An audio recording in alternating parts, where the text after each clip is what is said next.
തമിഴ് സിനിമയിലെ പ്രതിഭയുടെ പര്യായമാണ് നടൻ, നിർമ്മാതാവ്, സംവിധായകൻ, ഗായകൻ, ഗാനരചയിതാവ് എന്നീ നിലകളിൽ തിളങ്ങുന്ന ധനുഷ്.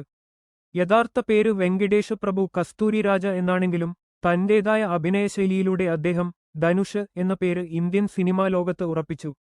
അരങ്ങേറ്റം 2002-ൽ പിതാവ് കസ്തൂരിരാജ സംവിധാനം ചെയ്ത തുള്ളുവതോ ഇളമൈ എന്ന ചിത്രത്തിലൂടെയാണ് ധനുഷ് സിനിമയിലെത്തുന്നത്. അഭിനയത്തിൽ താൽപ്പര്യമില്ലാതിരുന്ന ധനുഷിനെ സഹോദരനും സംവിധായകനുമായ സെൽവരാഘവന്റെ നിർബന്ധമാണ് സിനിമയിലേക്ക് കൊണ്ടുവന്നത്. മികച്ച ചിത്രങ്ങൾ പൊല്ലാതവൻ, യാരടി നീ മോഹിനി, പഠിക്കാതവൻ, ഉത്തമപുത്രൻ, ശീഡൻ, മാപ്പിളൈ തുടങ്ങിയ ചിത്രങ്ങൾ ധനുഷിന്റെ കരിയറിലെ വിജയങ്ങളാണ്. സംവിധായകൻ വെട്രിമാരനുമായുള്ള കൂട്ടുകെട്ട് ധനുഷിന്റെ കരിയറിൽ വഴിത്തിരിവായി. ആടുകളം 2010 എന്ന ചിത്രത്തിലെ അഭിനയത്തിന് മികച്ച നടനുള്ള ആദ്യ ദേശീയ പുരസ്കാരം ലഭിച്ചു. ഈ പുരസ്കാരം നേടുന്ന ഏറ്റവും പ്രായം കുറഞ്ഞ വ്യക്തികളിൽ ഒരാളാണ് ധനുഷ്. അസുരൻ എന്ന ചിത്രത്തിലെ അഭിനയത്തിന് രണ്ടാമത്തെ ദേശീയ പുരസ്കാരവും ലഭിച്ചു. ഹിന്ദി സിനിമകളിലും ധനുഷ് തന്റെ സാന്നിധ്യമറിയിച്ചിട്ടുണ്ട്. രാഞ്ജന, ഷമിതാബ്, അത്രംഗി റേ എന്നിവ ശ്രദ്ധേയമായ ഹിന്ദി ചിത്രങ്ങളാണ്. ദിഗ്രേമാൻ എന്ന ഹോളിവുഡ് ചിത്രത്തിലും അദ്ദേഹം അഭിനയിച്ചു.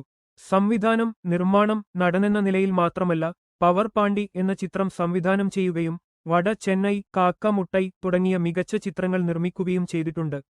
2011-ൽ പുറത്തിറങ്ങിയ 3 എന്ന ചിത്രത്തിലെ വായേ ദിസ് കൊലവരിഡി എന്ന ഗാനം ധനുഷിനെ ലോകമെമ്പാടും ശ്രദ്ധേയനാക്കി.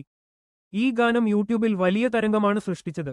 തമിഴ് സിനിമാ ലോകത്തെ യുവതാരങ്ങളിൽ ശ്രദ്ധേയനായ ധനുഷ് 2 ദേശീയ ചലച്ചിത്ര അവാർഡുകൾ ഉൾപ്പെടെ നിരവധി പുരസ്കാരങ്ങൾ നേടിയിട്ടുണ്ട്.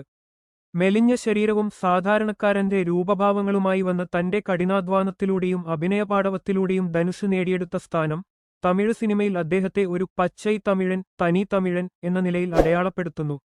ഇത് നിങ്ങൾക്ക് ഇഷ്ടപ്പെട്ടാൽ ലൈക്ക്, ഷെയർ, സബ്സ്ക്രൈബ് ചെയ്ത് സപ്പോർട്ട് ചെയ്യുക.